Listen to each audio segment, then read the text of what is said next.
Menjelang waktu yang semakin dekat, di mana Hakim Mahkamah Konstitusi akan membacakan putusannya yang diperkirakan tanggal 22 April 2024 terkait dengan sengketa Pilpres yang diajukan oleh para pemohon pasangan 01 dan 03 semakin dekat. Tersisa hanya sedikit waktu, tidak lebih dari 3 hari. Lantas apa yang terjadi? Masihkah menarik kita untuk mengomentari kira-kira Hakim MK akan memutus apa? Masihkah menarik kita harus bicara tentang persidangan di Mahkamah Konstitusi? Sejujurnya bagi saya sudah tidak menarik untuk membahas tentang kira-kira putusan apa yang akan diambil oleh para Hakim Mahkamah Konstitusi. Jujur secara pribadi saya pesimis bahwa para hakim konstitusi akan memutus persidangan ini memenuhi ekspektasi atau dalil yang diajukan oleh para pemohon dan pendukungnya. Mengapa saya pesimis?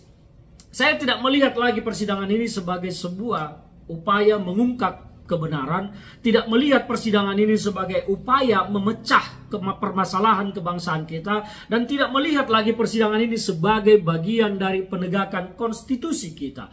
Tetapi persidangan ini hanya sebuah kalau saya bilang drama mungkin terlalu melecehkan barangkali ya, tetapi saya melihat ini hanya sebuah rutinitas belaka. Saya harus menyebutnya mungkin menjadi rutinitas setiap pemilu terjadi, karena setiap pemilu selalu ada gugatan sengketa Pilpres di Mahkamah Konstitusi. Saya melihat ini menjadi hanya semacam rutinitas dan kembali kepada sejarah-sejarah yang sudah terjadi.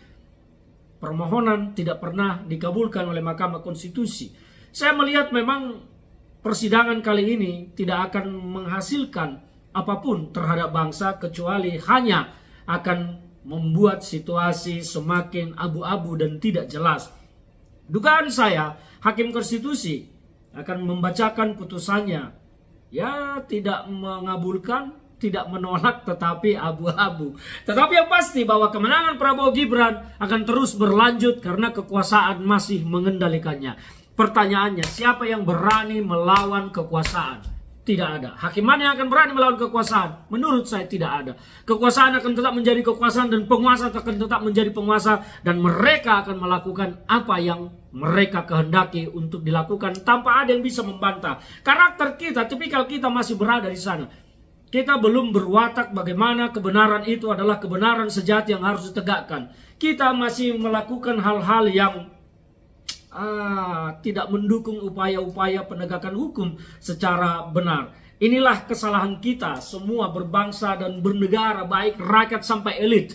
Nah, yang saya mau bicarakan kali ini, masihkah menarik untuk membahas apa yang akan diumumkan, dibacakan oleh Mahkamah Konstitusi nanti? Bagi saya sudah tidak menarik secara pribadi.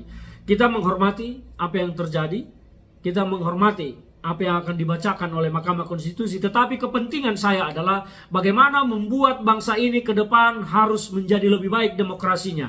Kehadiran Mahkamah Konstitusi seharusnya menjadi sebuah lembaga yang membuat konstitusi kita tegak setegak-tegaknya, dan Mahkamah Konstitusi bukan menjadi alat untuk merusak bangsa ini ketika penguasa ingin merusaknya. Ketika penguasa ingin mencederai demokrasi, Mahkamah Konstitusi diperalat. Kita tidak mau itu terjadi. Kita ingin Mahkamah Konstitusi adalah menjadi tonggak penegak konstitusi.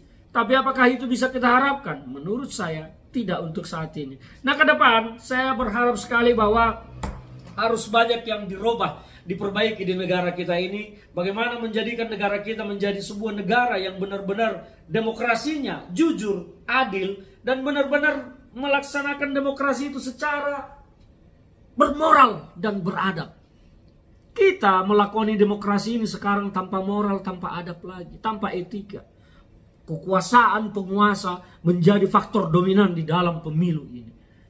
Rakyat melakukan perlawanan, tetapi penguasa tetap saja penguasa yang akan memenangkan pertarungan. Tetapi ketika kekuasaan itu lepas dari tangan penguasa, maka dia juga akan menjadi sampah dalam politik negara kita. Jokowi menurut saya nanti hanya akan menjadi gelandangan dalam kancah politik nasional kita, karena Jokowi tidak punya power politik dan tidak punya power kekuasaan lagi. Sekarang Jokowi boleh terlihat hebat, kuak segala macam, karena dia masih memiliki power kekuasaan. Tetapi ingat, Jokowi tidak punya power politik apa-apa.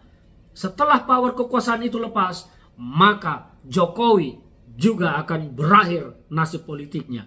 Maka itu, kita jangan pernah merusak demokrasi hanya untuk kepentingan kolutif, nepotis dalam kehidupan kita. Terlalu sayang bangsa ini harus dirusak. Dan Jokowi merusak nama baiknya sendiri hanya untuk sebuah kepentingan politik yang barbar dan brutal.